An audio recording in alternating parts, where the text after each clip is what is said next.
biasa baik dalam hidup kita. Mari saat ini kita persiapkan hati kita. Kita mau datang dalam hadirat Tuhan. Kita mau membawa syukur kita dan menyembah dalam hadirat Tuhan. Mari saat ini kita datang dalam hadirat Ya Bapa, ya Tuhan dan Raja-Ku Yesus Kristus. Pada saat ini kami datang ya Tuhan, kami mengucap syukur untuk segala kebaikan-Mu di dalam hidup kami. Kami mengucap syukur untuk segala penyertaan dan pemeliharaan dalam hidup kami. Hingga kami ada saat ini sebagaimana kami ada, hanya oleh anugerah-Mu saja. Dan bila saat ini Tuhan, kerinduan kami untuk datang dan menyembah dan memuji-Mu ya Tuhan, dan membawa syukur kami dengan segala kerendahan dan ketulusan hati kami menjadi dupa yang harum di hadapan-Mu ya Tuhan. Terima kasih Bapak, terima kasih. Haleluya.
Terima kasih untuk kemenangan yang Kau berikan bagi kami. Terima kasih untuk sukacita yang Kau berikan bagi kami, Yesus. Biarlah kami di tempat ini siap bersorak-sorai yang meninggikan nama-Mu, siap bersukacita karena kemenangan yang dari-Mu ya Bapa. Terima kasih Bapa, terima kasih. Mari yang siap bersukacita di tempat ini, katakan sama-sama, amin. Haleluya. Beri kemuliaan bagi Allah. Kita punya satu-satunya sumber kekuatan dalam hidup kita yang kekal, yang tidak berubah sampai selama-lamanya. Siapakah dia? Yesus Kristus. Amin. Beri kemuliaan bagi Allah.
kebaikan Tuhan. Amin.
Dahsyat kebaikan Tuhan dalam hidup kita, sungguh luar biasa. Kasih-Nya yang selalu terpancar dalam hidup kita. Terima kasih ya Tuhan. Tapi bila kami mau belajar Tuhan untuk menjadi seperti-Mu dalam hidup kami sehari-hari, dalam sikap kami Tuhan, mampukan kami dengan Roh Kudus-Mu.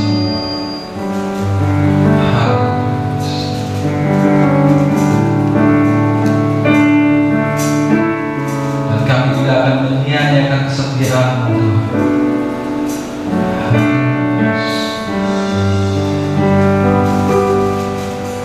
Bapa Kau setia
sedetik pun. Haleluya. Dan biarlah hidup kami semakin nyata, semakin menyenangkan hati. Haleluya. Ubah kami Tuhan, ubah sesuai dengan apa yang Kau kehendaki. Dan biarlah kami tetap taat dan setia di dalam segala proses hidup kami.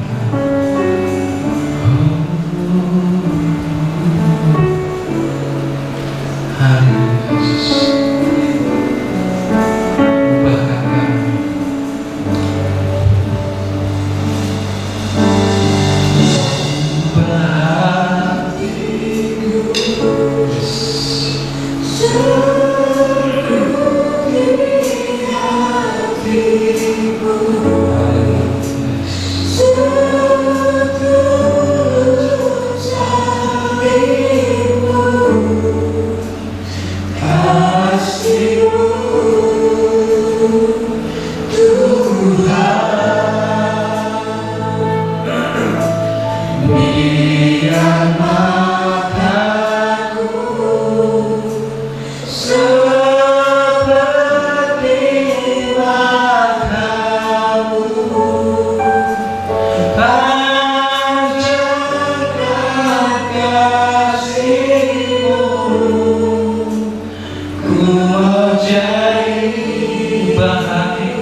Inilah doa kami ya Tuhan.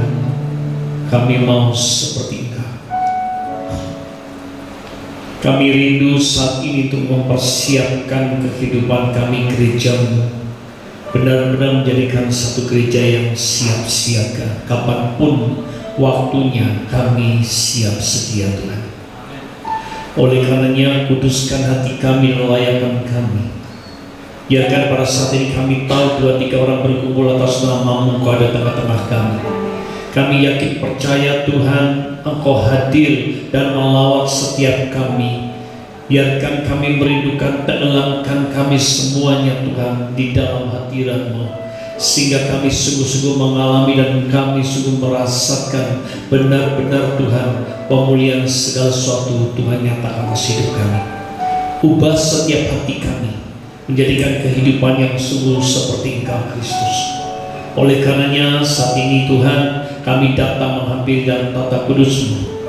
Kami yakin percaya saat ini Engkau akan berbicara pada kami. Pakai lidah bibir hamba-Mu ya Allah Roh Kudus. Berbicaralah tepat seperti apa yang Kau inginkan. Biarkan dengan kerendahan hati kami, dan kami siap membuka hati kami untuk menempatkan firman-Mu yang terutama. Ketika kami merespon akan firman-Mu, kami yakin percaya Tuhan, mujizat pertolongan-Mu ubah hati kami itu terjadi atas kami ya Tuhan. Oleh karenanya pada saat ini kemuliaan-Mu turun atas kami, sehingga suasana surga ada di tengah-tengah kami, memenuhi tempat kami, hidup kami, dan setiap kami yang mendengarkan firman-Mu. Terima kasih Tuhan, terima kasih. Kami siap untuk mendengarkan firman-Mu. Mari Roh Kudus berkedaulatlah atas kami. Di dalam nama Tuhan kami Yesus Kristus kami berdoa dan ucapan syukur. Haleluya, haleluya. Yang rindu diberkati katakan amin bersama-sama. Amin. Shalom. Silakan duduk saudaraku. Pada pagi hari ini kita akan belajar bersama-sama tanpa disadari.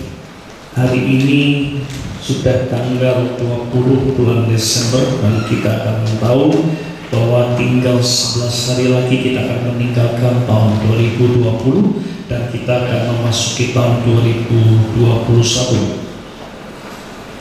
10 bulan kurang lebih kita menghadapi di dalam wabah penyakit yaitu yang bernama Corona, dan kita tahu di dalam hari yang bulan-bulan pertama hampir seluruh dunia itu lockdown, hingga sampai hari ini kita pun masih merasakan dampak dari segala sesuatunya dengan terjadinya Corona ini. Tetapi mari saudaraku, kita akan belajar bersama-sama bagaimana kita melihat tanda-tanda zaman Tuhan sudah menyatakan, dan semakin hari kita tahu akan menjadikan satu kehidupan kita, semakin kita akan melihat bahwa penggenapan firman Tuhan semakin jelas dan semakin dinyatakan bahwa saya boleh katakan kedatangan Tuhan Yesus Kristus itu pasti digenapi. Oleh karenanya saudaraku, kita akan melihat lebih dahulu di dalam Injil Matius pasal 24. Injil Matius pasal 24, kita akan melihat ayat 33, 42 dan 44. Tema yang akan kita pelajari adalah siap siaga. Hendaklah kita menjadikan umat Tuhan harus kita siap siaga, dan selalu hidup kita tetap harus waspada dan kita harus belajar bersama-sama. Di dalam Injil Matius pasal 24 ayat 33 terlebih dahulu kita akan membaca. Demikian juga jika kamu melihat semuanya ini, ketahuilah bahwa waktunya sudah dekat, sudah di ambang pintu. Ayat yang ketiga 42. Karena itu berjaga-jagalah, sebab kamu tidak tahu pada hari mana Tuhanmu datang. Ayat yang ke-44. Sebab itu hendaklah kamu juga siap sedia. Perhatikan, garis bawahi kata siap sedia, harus siap siaga. Karena anak manusia datang pada saat yang tidak kamu duga. Amin. Bapak Ibu Saudara, jika kita melihat sekarang ini dengan tanda-tanda semua ini, ayat 33 berkata, jika kamu melihat semuanya ini, ketahuilah bahwa waktu sudah dekat, sudah di ambang pintu. Banyak orang yang tidak peduli akan hidupnya. Kapan Yesus mau datang, kapan kita mau mati, tidak memperdulikan. Dan bahkan orang yang sangat tragis, saudaraku, bahwa orang percaya pun tidak percaya akan apa? Kedatangan Tuhan. Bahkan Tuhan itu cuma hanya dongeng dan itu cerita belaka. Dan ada saudaraku gereja Tuhan pun yang tidak percaya bahwa Yesus akan datang dalam segera ini. Dan bahkan banyak sekali orang yang tidak percaya ketika kita berbicara tentang akhir zaman, waktunya sudah di ambang pintu. Banyak orang berkata, itu dari dulu aku sudah dengar bahwa kedatangan Tuhan itu sudah dekat. Tapi mana buktinya? Sampai hari ini pun tidak kunjung juga dia datang. Kita tidak tahu kapan Yesus akan datang. Tetapi mari kita akan belajar bersama-sama. Dengan sebuah satu tanda semakin nyata, kita bisa melihat dunia ini seperti orang wanita yang mau melahirkan. Kalau kita menjadi wanita, saya tidak pernah jadi wanita. Dan kalau saudara pernah menjadi wanita dan saudara hamil dan akan melahirkan, seperti apa?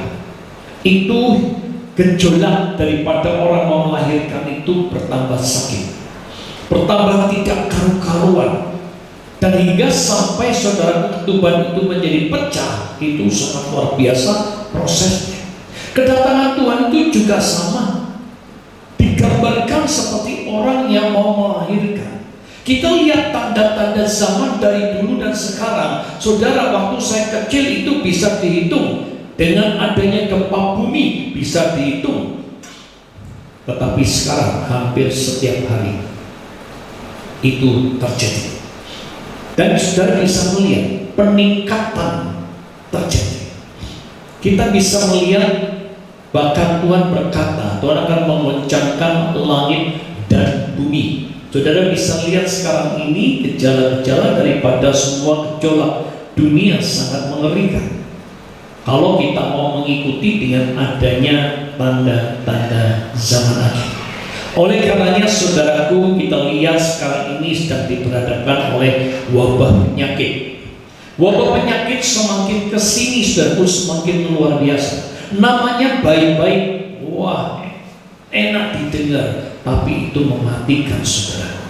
Nah, kita bisa lihat dengan adanya wabah corona ini, kita tidak tahu apa yang terjadi nanti dan kapan selesainya. Tidak ada orang yang bisa memprediksi kapan stopnya. Bahkan wabah ini sudah sejak lama itu terus terjadi dari tahun ke tahun. Dan kita bisa melihat dari wabah demi wabah penyakit itu pun berapa banyak yang orang meninggal dunia. Nah, saat ini kita diingatkan oleh firman Tuhan dengan ada wabahnya corona ini. Kita tidak tahu terjadi nanti tahun 2021.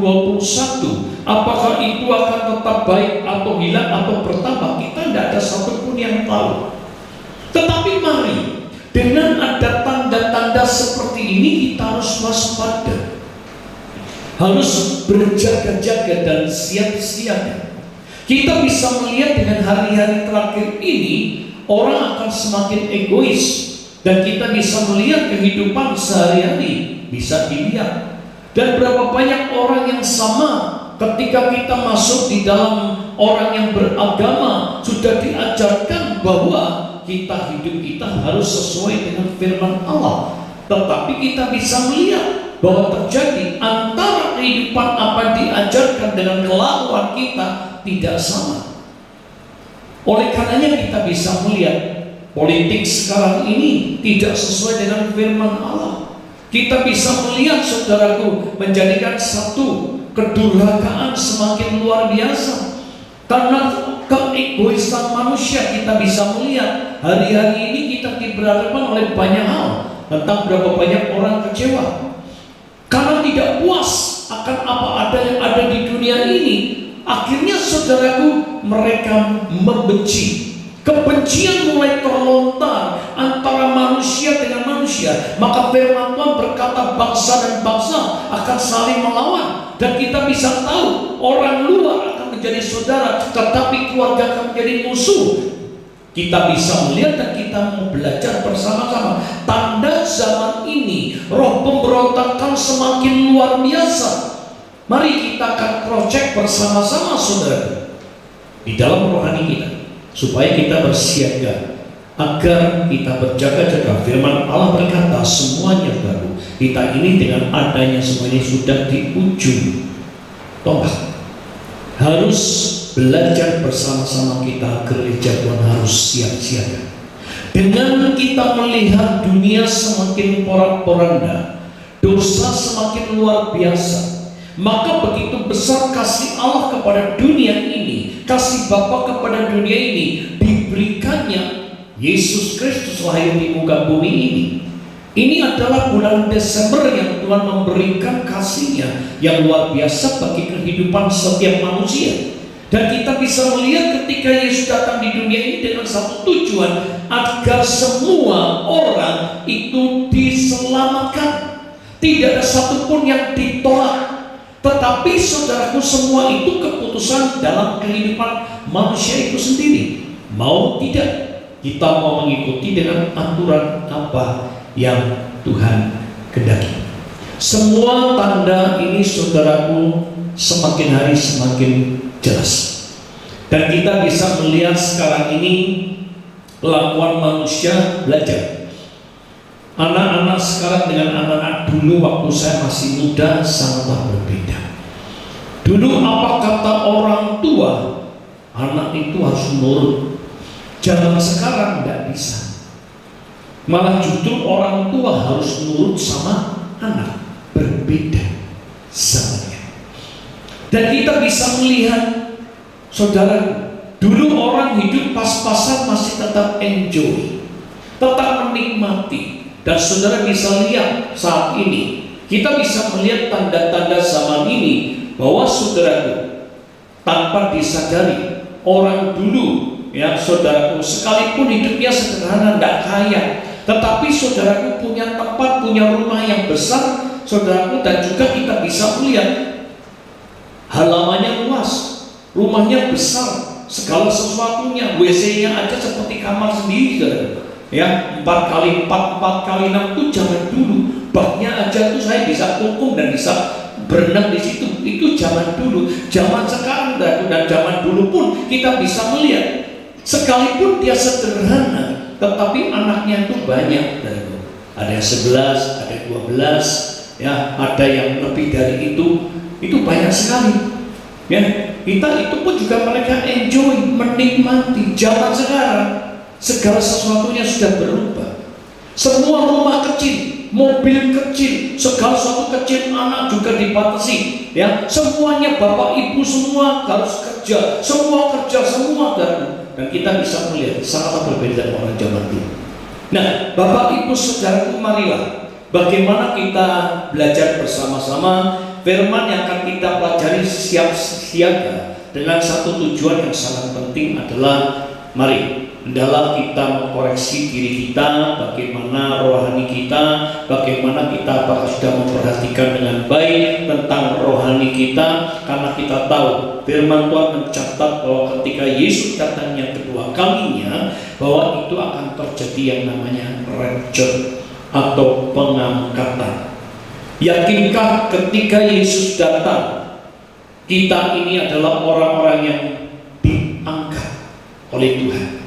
Kita mau belajar bersama-sama, saudara. Oleh karenanya ketika kita tahu waktu pasti sedang dipercepat, tidak akan ditunda lagi.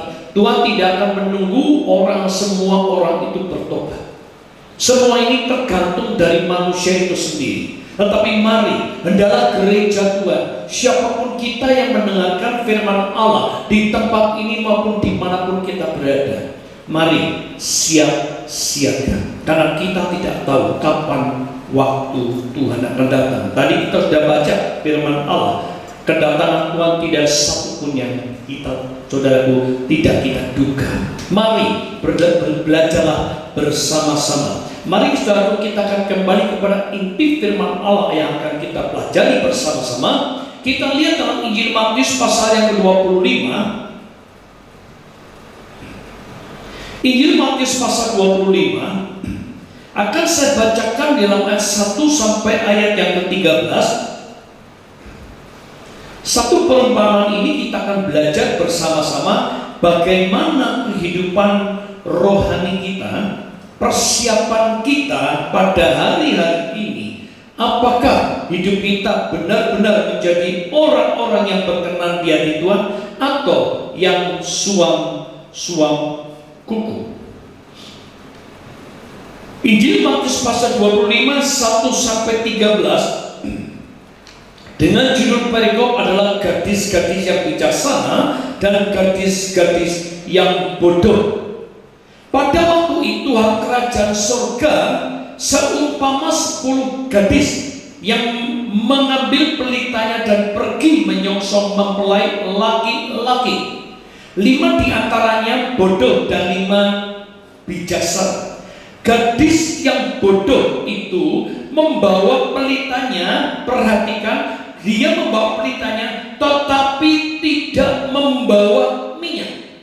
Sedangkan gadis-gadis yang bijaksana, ia membawa pelitanya dan juga minyak dalam buli-buli mereka.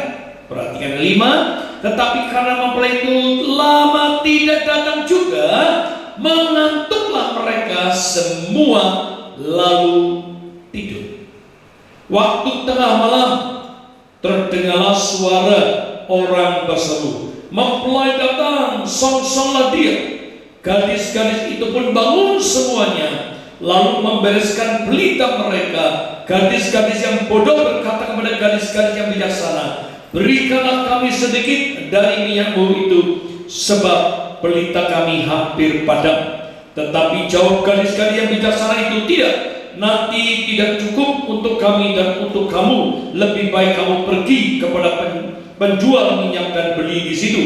Akan tetapi waktu mereka sedang pergi untuk membelinya, datanglah mempelai itu dan mereka yang telah siap sedia masuk bersama-sama dengan dia ke ruang perjamuan kawin, lalu pintu ditutup.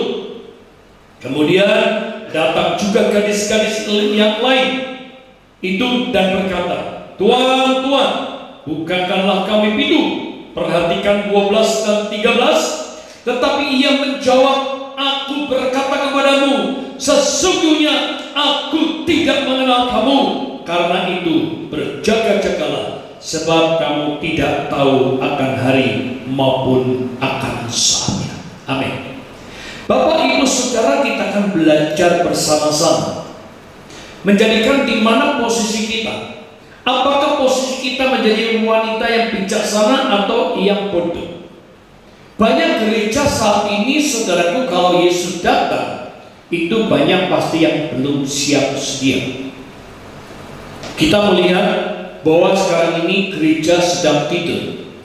Semua sedang enjoy, apalagi dengan adanya lockdown ini, corona ini, saudaraku, orang tidak mengindahkan. Yang akhirnya, saudaraku, kita bisa melihat orang lebih condong kepada perkara dunia ketimbang dengan perkara rohani. Mari kita akan belajar bersama-sama agar supaya kita ketika nanti waktunya tiba, kita ini, saudaraku, tidak ditolak oleh Tuhan, tetapi kita adalah orang-orang yang akan dipilih dan diangkat oleh Tuhan, bertemu di atas awan-awan, di mana bertemu dengan Yesus, pertemuan yang indah. Bapak, Ibu, Saudara, apakah kita punya persiapan minyak? Minyak ini berbicara tentang bagaimana persekutuan kita dengan Roh Kudus.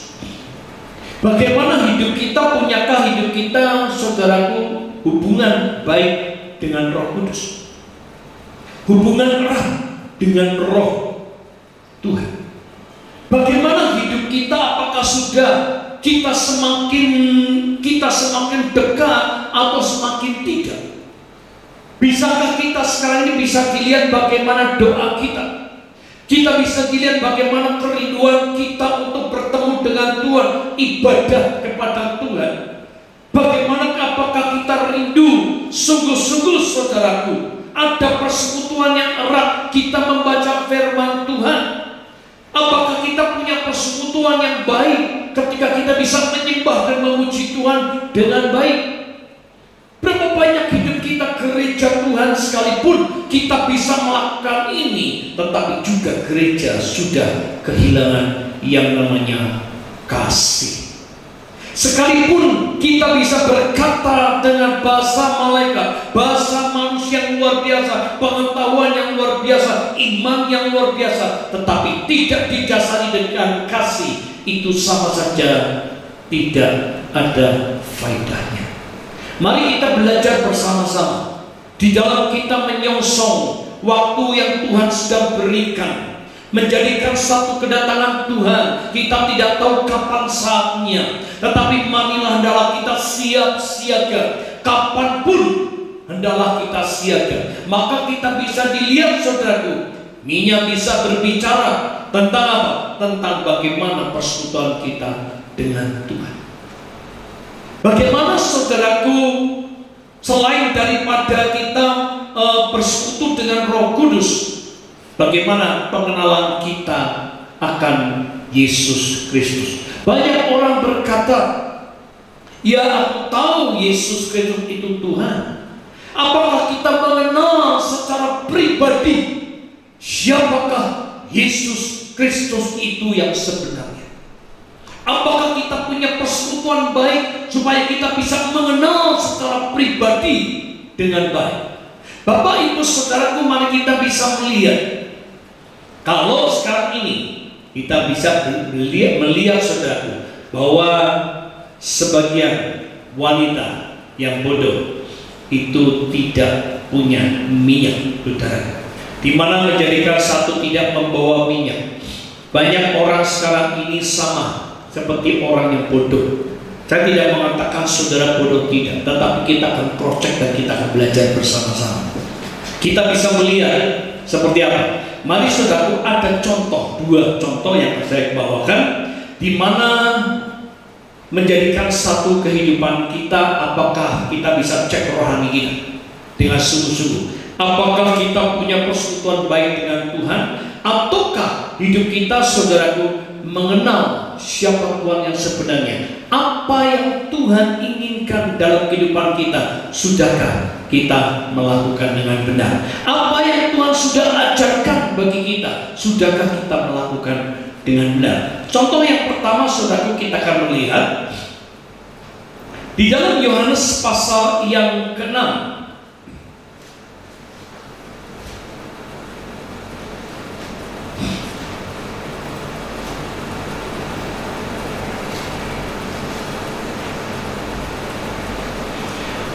Hal yang pertama, saudara, kita belajar berapa banyak hidup kita mencari Yesus. Itu bukan pribadinya Yesus, mengenal siapa Yesus yang sebenarnya, apa yang dikehendakinya hingga kita lakukan. Tetapi dengan jujur, berapa banyak kita datang ke gereja atau datang kepada Tuhan, mencari Tuhan hanya untuk kepentingan diri sendiri. Kita lihat ayat yang ke-26 di dalam Yohanes pasal yang ke-6 ayat 26 mengatakan, Yesus menjawab mereka, aku berkata kepadamu, sesungguhnya kamu mencari aku bukan karena kamu telah melihat tanda-tanda, melainkan karena kamu telah makan roti itu dan kamu kenyang.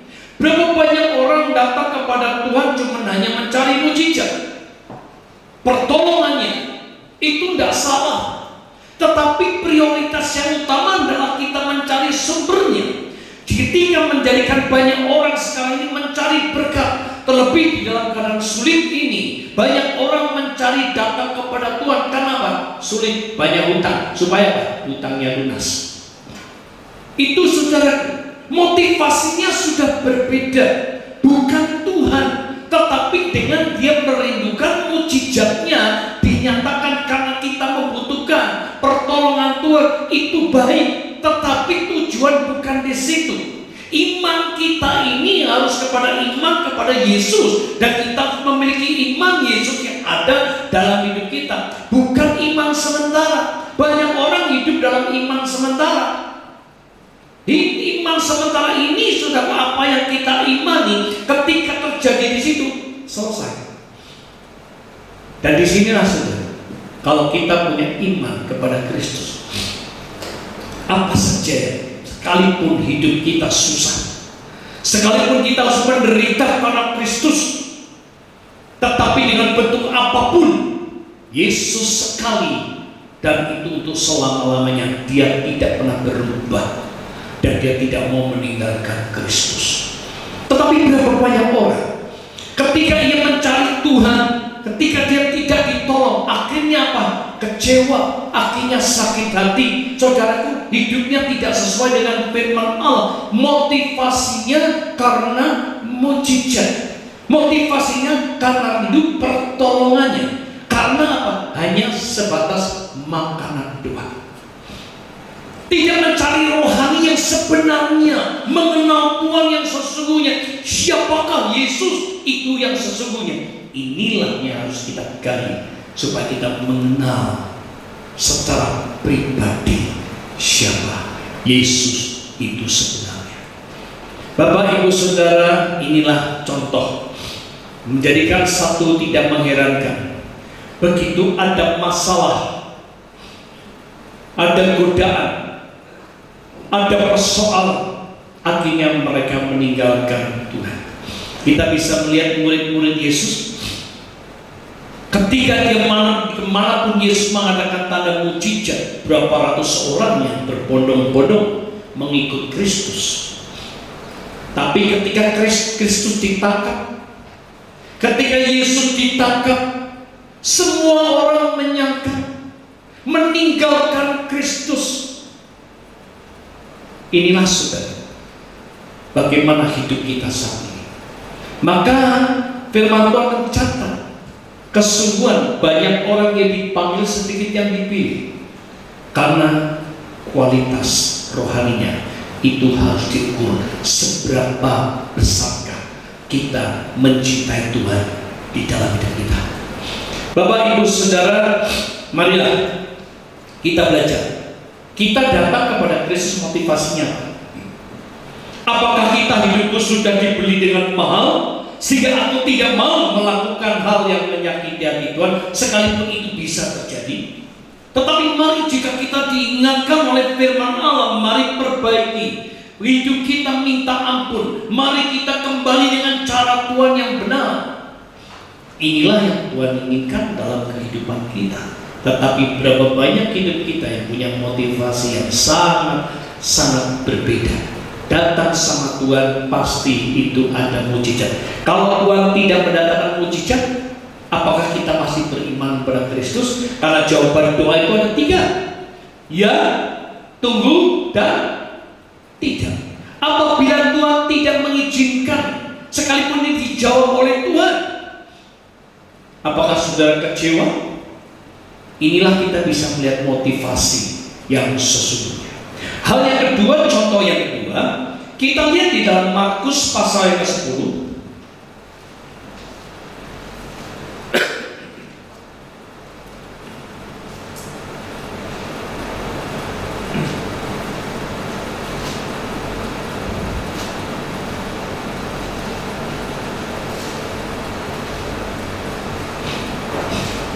Markus pasal ke-10 akan saya bacakan dari ayat 17 sampai 23 dengan judul perikop orang kaya sukar masuk kerajaan Allah. Maka pada waktu Yesus berangkat untuk meneruskan perjalanannya, datanglah seorang berlari-lari mendapatkan dia dan sambil bertelut di hadapannya. Ia bertanya, "Guru yang baik, apa yang harus kuperbuat untuk memperoleh hidup yang kekal?" Perhatikan, dia minta hidup yang kekal. Tetapi mari kita lihat seperti apa motivasi daripada orang kaya ini. Jawab Yesus, "Mengapa kau katakan aku baik? Tak seorang pun yang baik selain daripada Allah saja. Engkau tentu mengetahui segala perintah Allah. Jangan membunuh, jangan berzina, jangan mencuri, jangan mengucapkan saksi dusta, jangan mengurangi hak orang, menghormatilah ayahmu dan ibumu." Lalu kata orang itu kepadanya, "Guru, semuanya itu telah kuturuti sejak masa mudaku." Perhatikan 21 dan seterusnya. Tetapi Yesus memandang dia dan menaruh kasih kepadanya, lalu berkata padanya, "Hanya satu lagi kekuranganmu.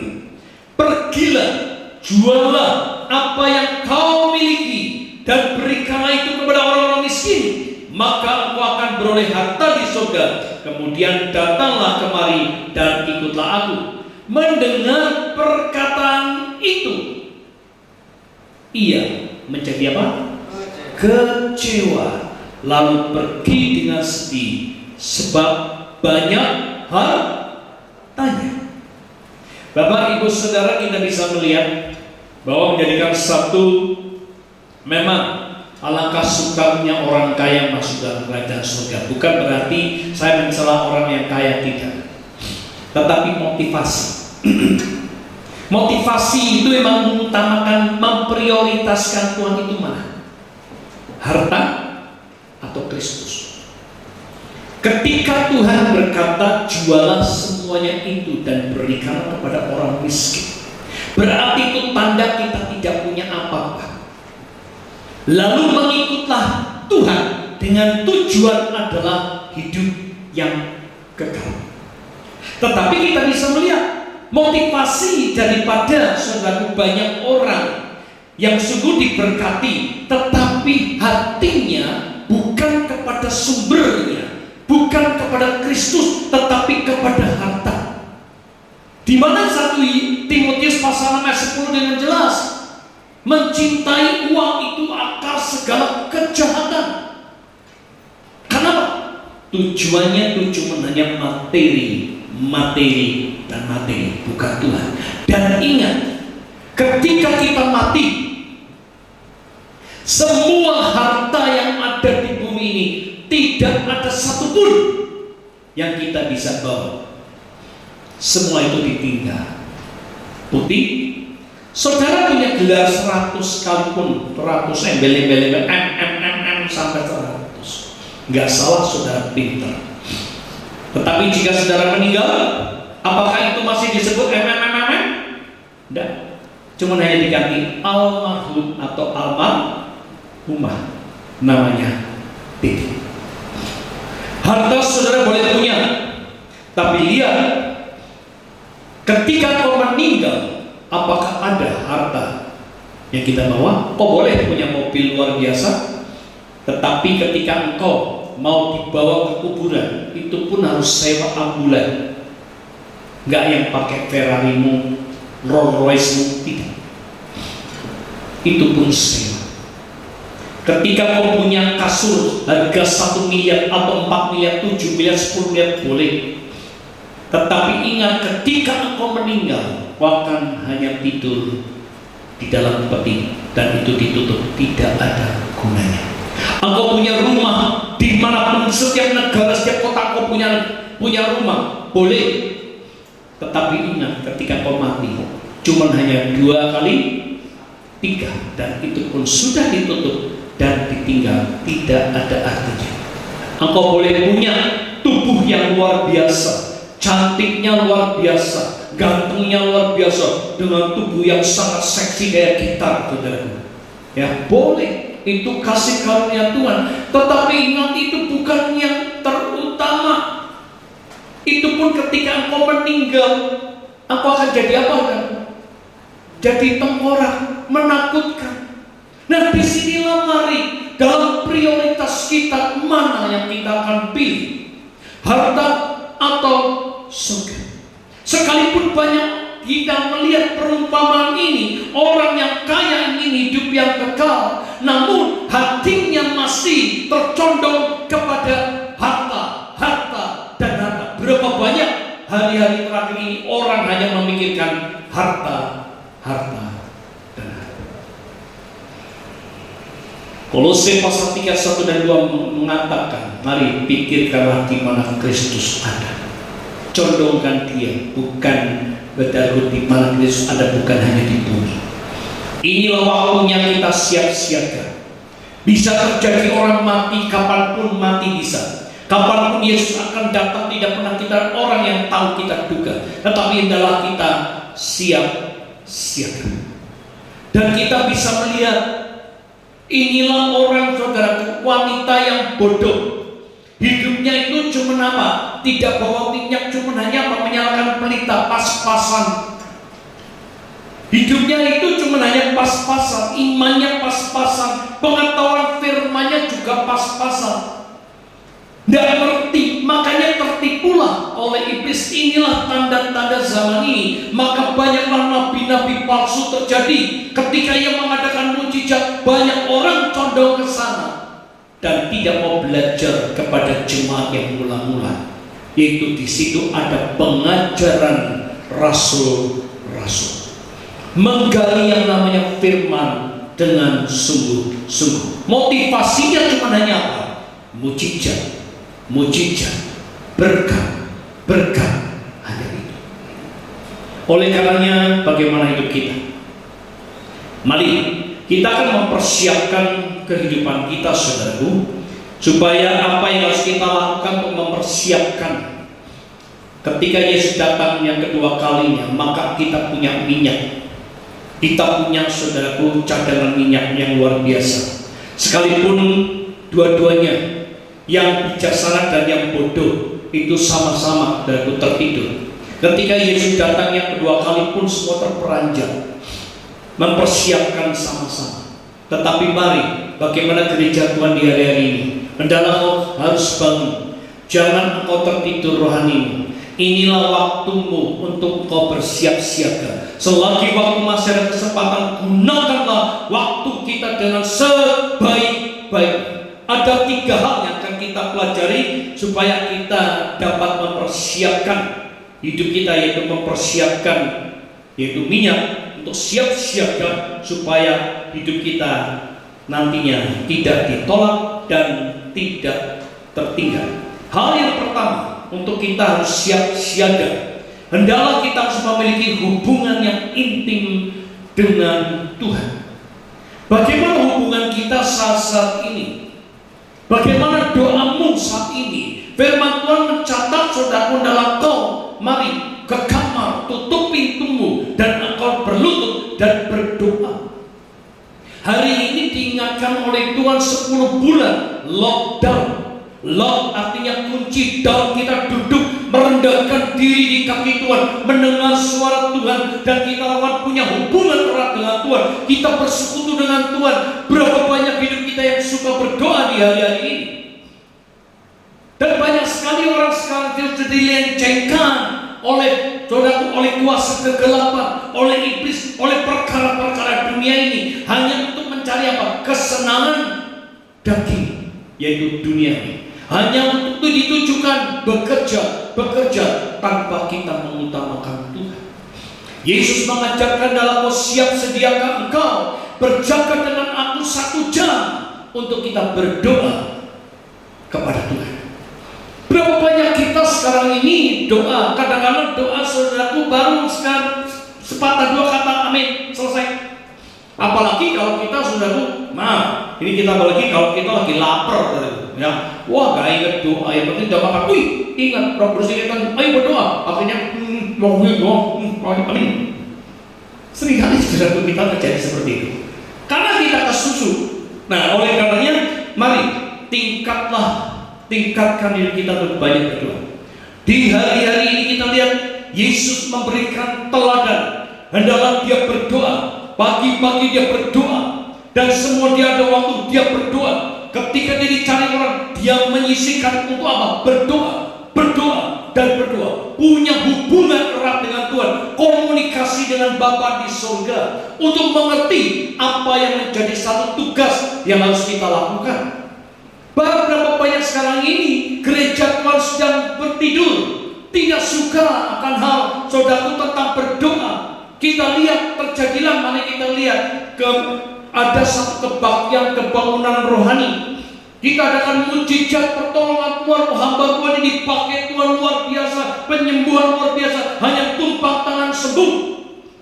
Tidak salah, itu pun juga firman. Tetapi mari belajarlah. Dan banyak orang berbondong-bondong datang sampai dimanapun itu dikejar. Tetapi mari kita adakan bersama-sama doa semalam suntuk, dari malam sampai pagi. Dan itu pun bisa dilihat berapa orang yang datang. Itu satu tanda bahwa banyak gereja yang tidak suka berdoa. Di hari ini mari saudaraku persiapkan, milikilah hubungan intim, bersekutu dengan Tuhan melalui doa, melalui baca firman Tuhan. Yaitu baca, banyak orang membaca tapi tidak ngerti, nggak mau merenungkan. Yang penting aku sudah baca, nggak salah, tidak salah. Tetapi dalam kita belajar untuk meningkatkan, baca firman Tuhan, renungkan firman itu siang dan malam. Ketika kita merenungkan dan kita bertanya, meresapi dan kita mengingat, indahnya kalau kita melakukan firman Allah.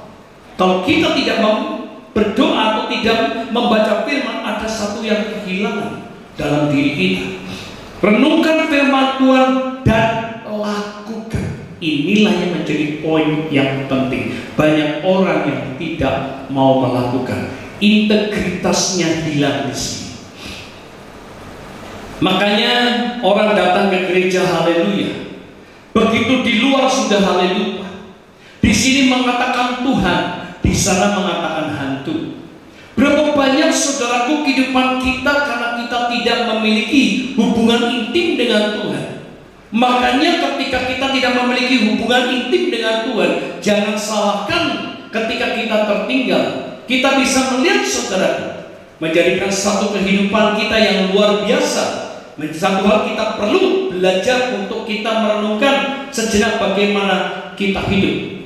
Henok sendiri, saudaraku, punya hubungan yang dekat dengan Tuhan. Dia bergaul karib dengan Tuhan. Dan kita lihat hidupnya, dia pada masa mudanya dia diangkat Tuhan, terjadi pengangkatan karena punya hubungan intim dengan Tuhan. Bagaimana hidupmu sekarang? Sudahkah kau memiliki hubungan intim dengan Tuhan? Berapa banyak kita saudara mesbah Tuhan kita bangun, pujian penyembahan kita naikkan kepada Tuhan. Jangan sampai api itu padam. Itulah saudara gereja Tuhan, mari tingkatkan itu. Hiduplah di dalam kasih Tuhan, yaitu kita melakukan apa yang jadi kehendak Tuhan. Oleh karenanya Bapak Ibu Saudara, hendaklah kita belajar bersama-sama di hari ini gereja Tuhan. Hendaklah di zaman ini kita harus meningkatkan hubungan kita dengan Tuhan. Engkau di rumah, mari engkau punya waktu, jangan main game terus.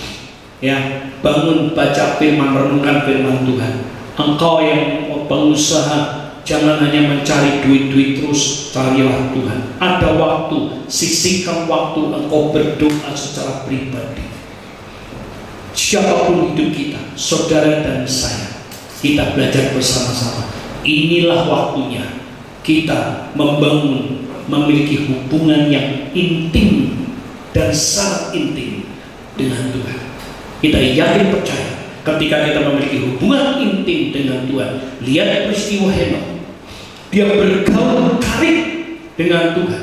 Wah, bergaul karib itu luar biasa. Ya, di mana dia berada Yesus ada, di mana Yesus ada dia berada. Bergaul karib luar biasa dan saling mengenal, menjadi sahabat yang mengerti atas satu dengan yang lain. Ini luar biasa. Bagaimana sekarang kehidupan gereja Tuhan? Mas, kita sudah punyakah kita hubungan intim dengan Tuhan? Atau kita masih hanya setengah-setengah? Hanya cuma seperti wanita yang bodoh, Tidak punya minyak, hidupnya setengah-setengah, pas-pasan. Yang penting lah, kan sudah berdoa, tapi nggak punya hubungan intim dengan Tuhan. Akhirnya ketika terjadi suatu kecewa, hidupnya saudaraku sembarangan. Inilah yang pas-pasan. Hidupnya saudaraku tidak full.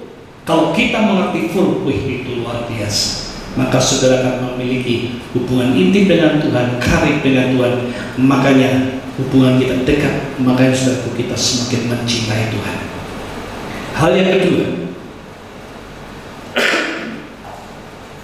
untuk mempersiapkan dalam siap siaga. Satu adalah kita memiliki hubungan intim dengan Tuhan. Yang kedua adalah kita menjadi seperti Kristus. Roma pasal yang ke-8,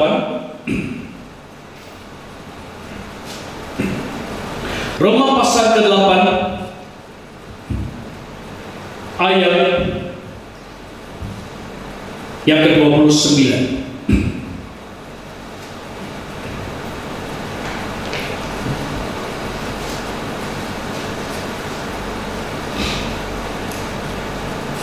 Kita tahu Allah turut bekerja di dalam segala sesuatu, tetapi bagi orang-orang yang sungguh-sungguh mengerti.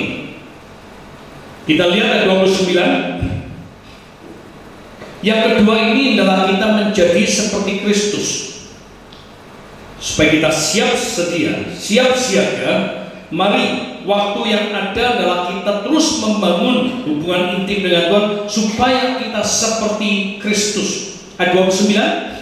Sebab semua orang yang dipilihnya dari semula, mereka juga ditentukannya dari semula untuk menjadi apa?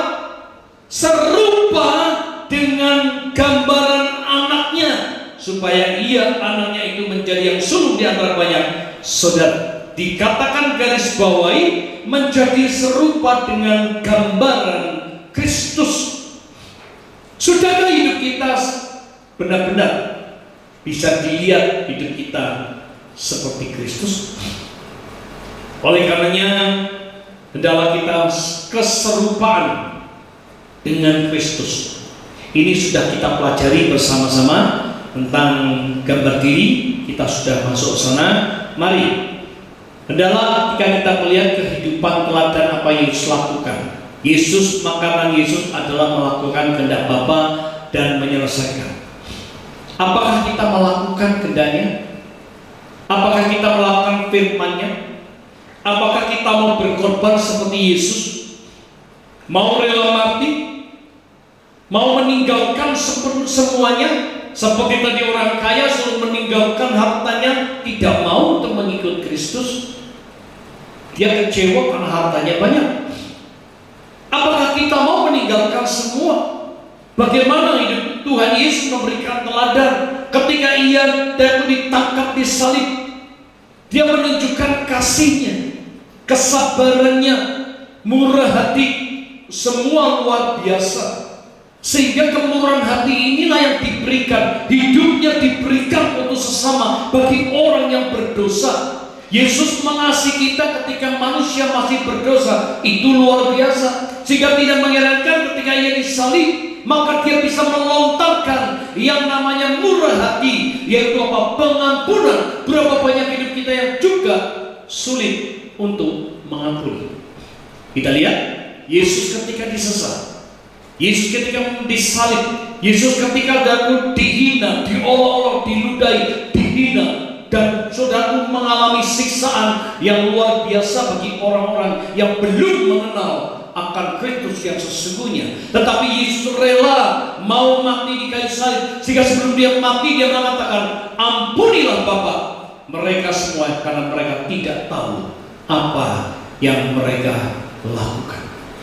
Sudahkah kita bisa mengampuni sesama kita sekalipun kita sudah dibentuk dilakukan oleh tidak baik? Apakah kita bisa melontarkan pengampunan itu? Berapa banyak hidup kita sekarang suami istri, keluarga, orang tua, anak, kakak, adik, orang anak dengan orang tua yang tidak mau juga saling mengampuni. Dan ingatlah doa Bapa kami, ampunilah mereka. Tetapi sudahkah kita bisa mengampuni?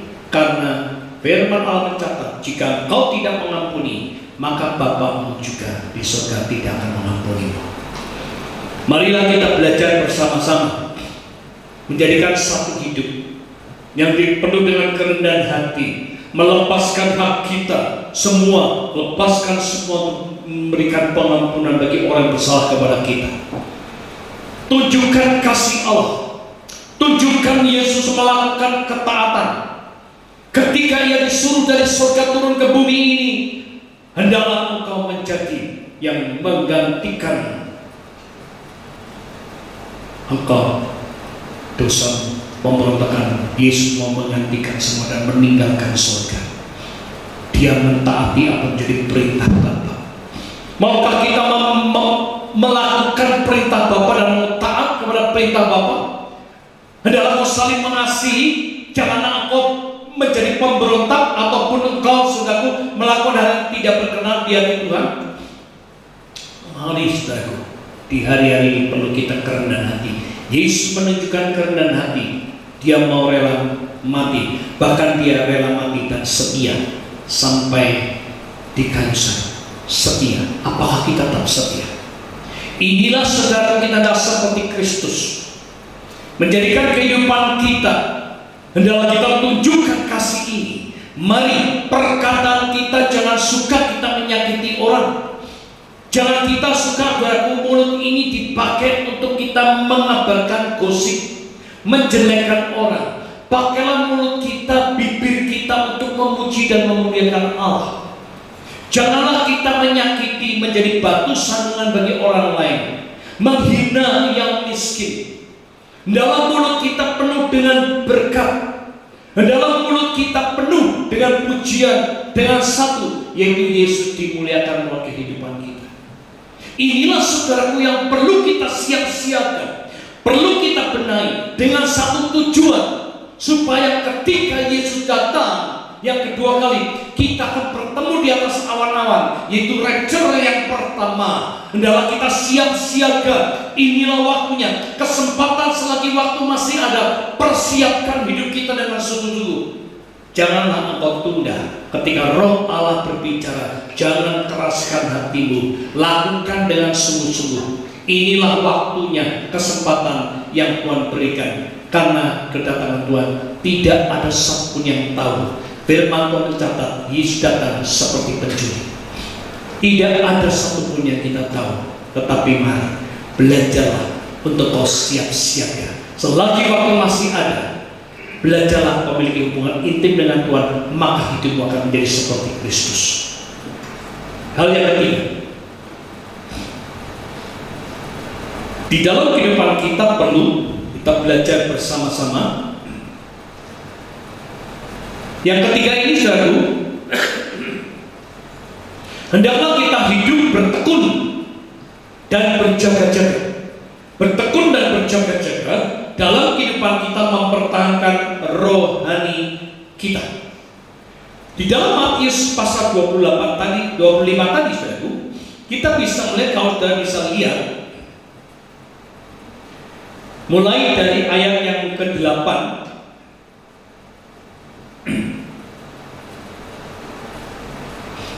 sampai 13, itu dikatakan gadis-gadis itu pun bangun semuanya lalu membereskan pelita mereka.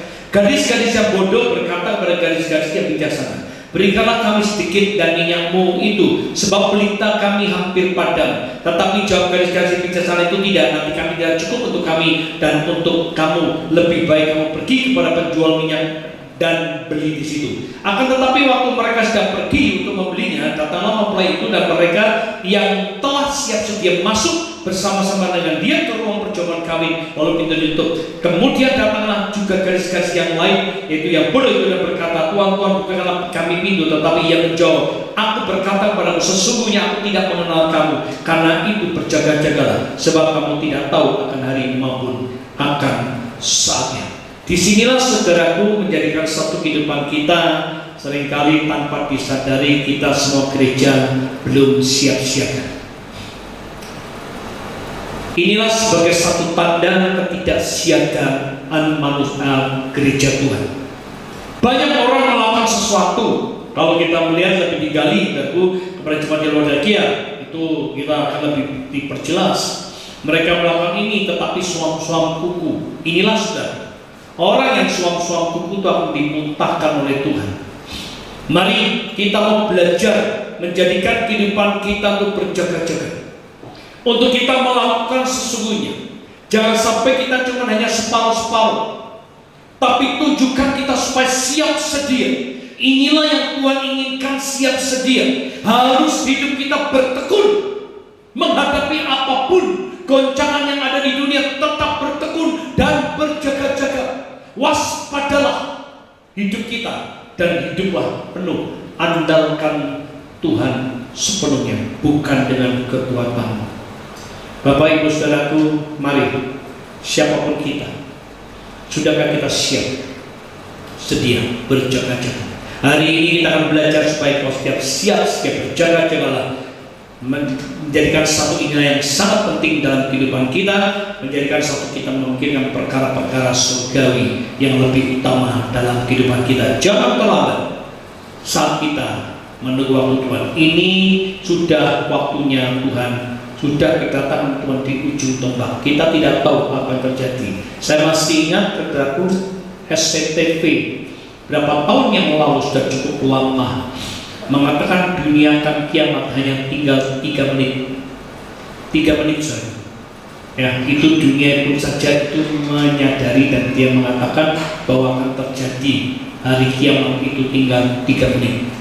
Nah, gereja Tuhan hari ini banyak orang yang masih belum siap sedia, belum berjaga-jaga, masih saudaraku tidak siaga.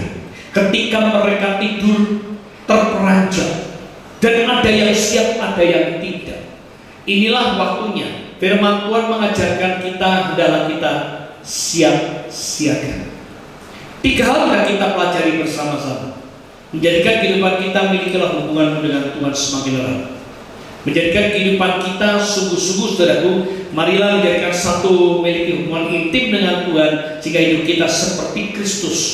Bukan seperti dunia, tapi seperti Kristus. Hidupku bukan akulah, kita Kristus yang nampak. Dan yang ketiga adalah hidup senantiasa waspada dengan sungguh-sungguh, yaitu bertekun dan berjaga-jaga. Bertekun ini terus sekali, terus cari, bertekun sampai kau mendapatkannya. Dan selain kau bertekun, kau berjaga-jaga dan waspada. Ketika kau sungguh-sungguh ada di situ, ketika waktunya tiba, maka disinilah Tuhan akan nyatakan, engkau adalah orang-orang yang berharga. Kata firman Tuhan, kau akan masuk dalam perjamuan kawin anak domba. Oleh karenanya, mari kita belajar bersama-sama menjadikan kehidupan kita dalam kesimpulan. Saudaraku, kita belajar bersama-sama untuk kita melakukan apa yang Tuhan inginkan. Menjadikan satu hal yang perlu kita pelajari adalah ayat terakhir adalah Injil Matius pasal yang ke-24. Tadi saudaraku kita baca mulai dari ayat 32, ayat 37 sampai 44. Ini ayat terakhir, kesimpulan semuanya adalah kau siap sedia. Injil Matius pasal 24 ayat 37 sampai 44. Demikian firman Tuhan. Dalam kesimpulan semuanya ini, ingatlah, sebab sebagaimana halnya pada zaman Nuh, demikian juga pula halnya kelak pada kedatangan anak manusia. Sebab sebagaimana mereka pada zaman sebelum air bah itu makan dan minum, kawin dan mengawinkan sampai pada hari Nuh masuk ke dalam bahtera, dan mereka tidak tahu akan sesuatu sebelum air bah itu datang dan melenyapkan mereka semua.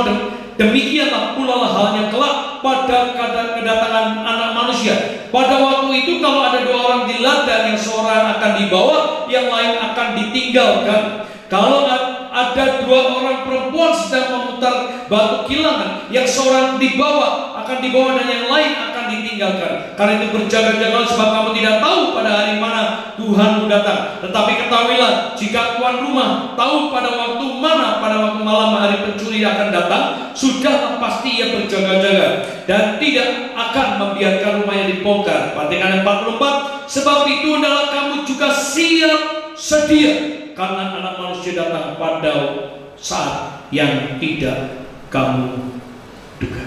Bapak Ibu Saudaraku, mari hendaklah kita belajar bersama-sama. Kita tidak tahu kapan waktunya Tuhan datang, tetapi mari jangan sampai engkau menyesal pada saat nanti engkau tertinggal. Sekalipun masih ada kesempatan, engkau akan bersama dengan Tuhan jika kau tetap setia dan tekun. Karena ada orang-orang ketika mengalami masa-masa yang dahsyat, yang sulit, itu memang ada orang-orang yang selamat. Tetapi itu selama 3,5 tahun lamanya atau 1260 hari itu mereka akan mengalami hal yang luar biasa dahsyatnya.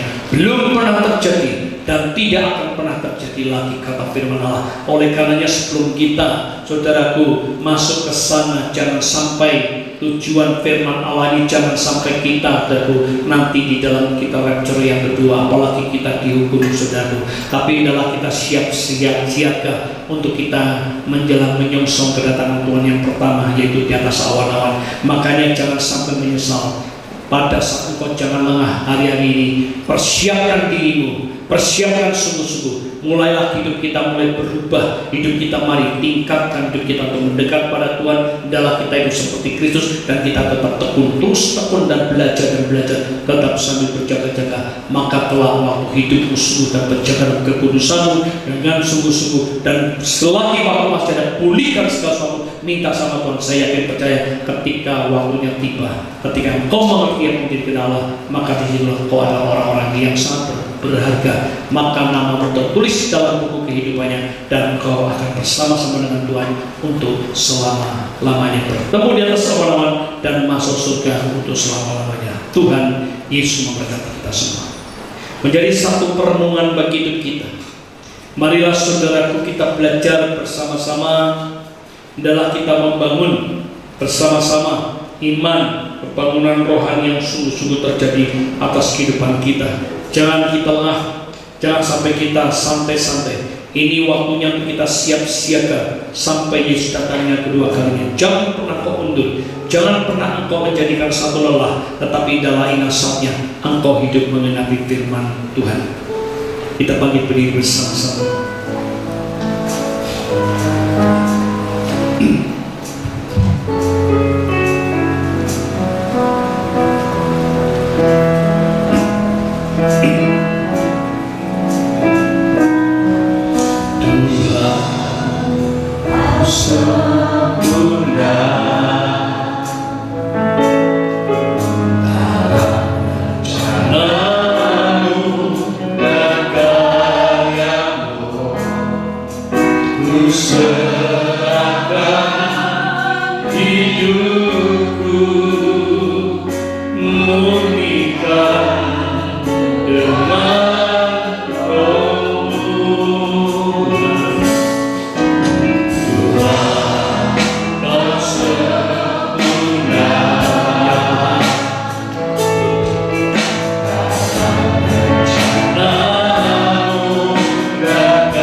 Haleluya.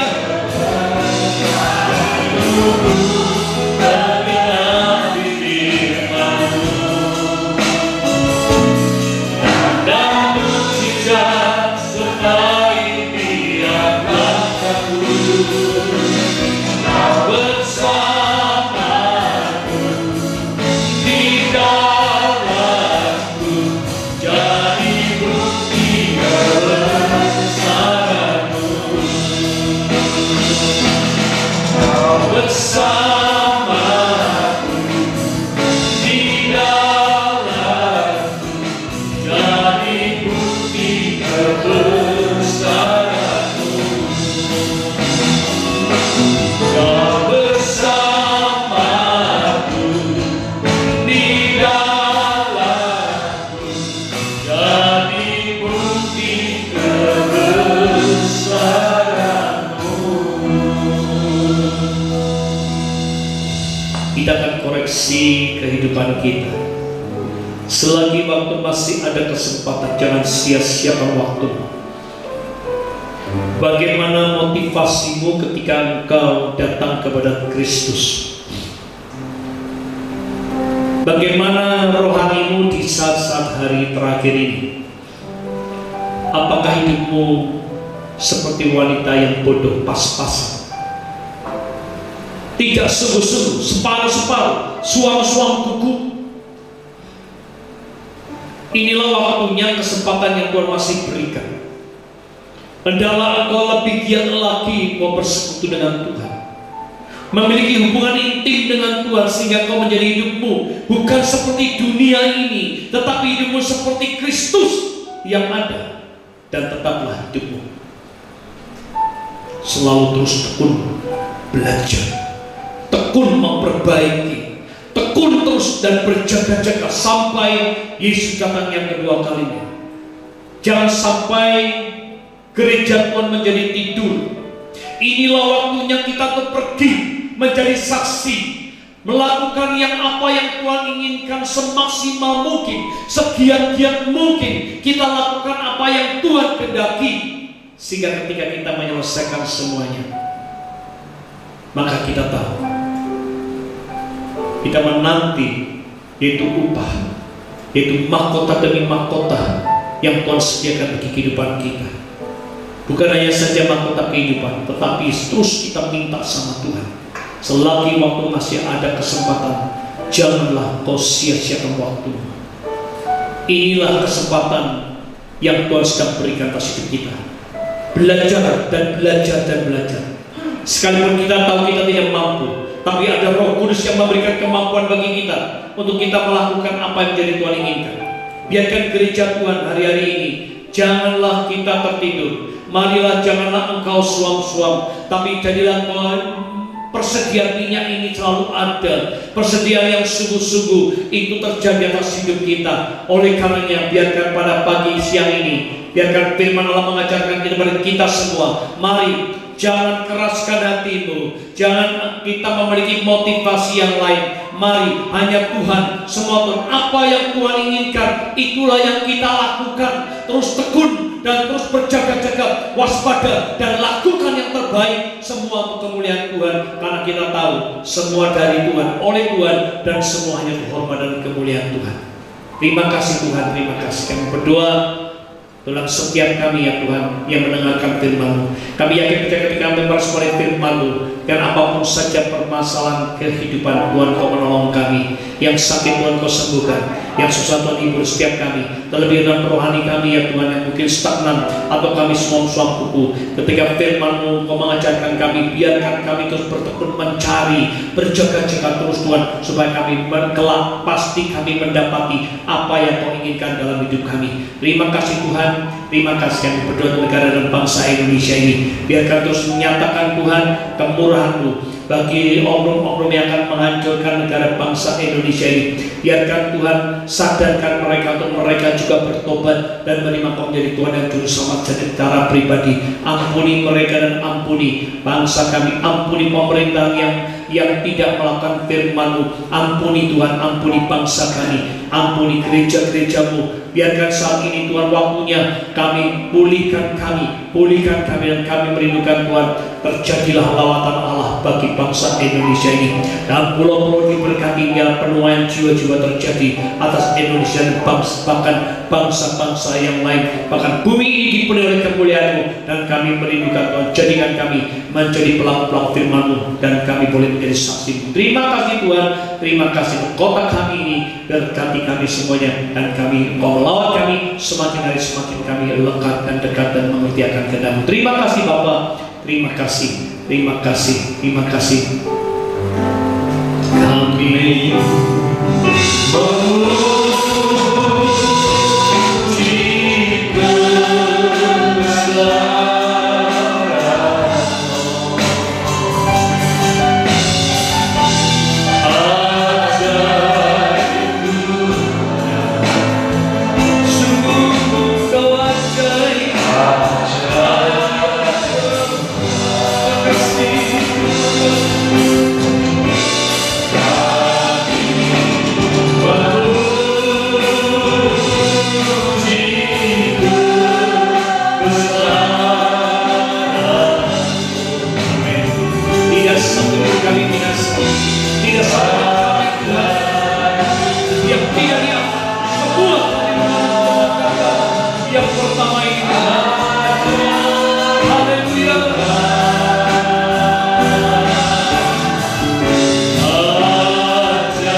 Pada saat ini setiap kita arahkan hatimu dan terimalah berkat yang datang daripada Tuhan.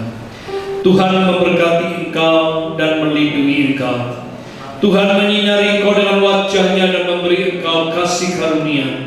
Tuhan menghadapkan wajahnya kepadamu dan memberi engkau damai sejahtera.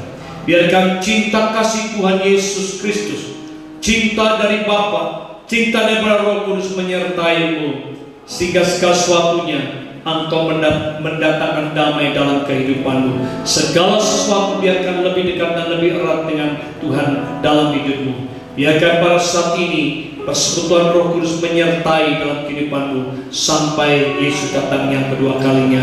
Di dalam nama Tuhan kami Yesus Kristus kami berdoa dan mengucapkan syukur. Haleluya, haleluya.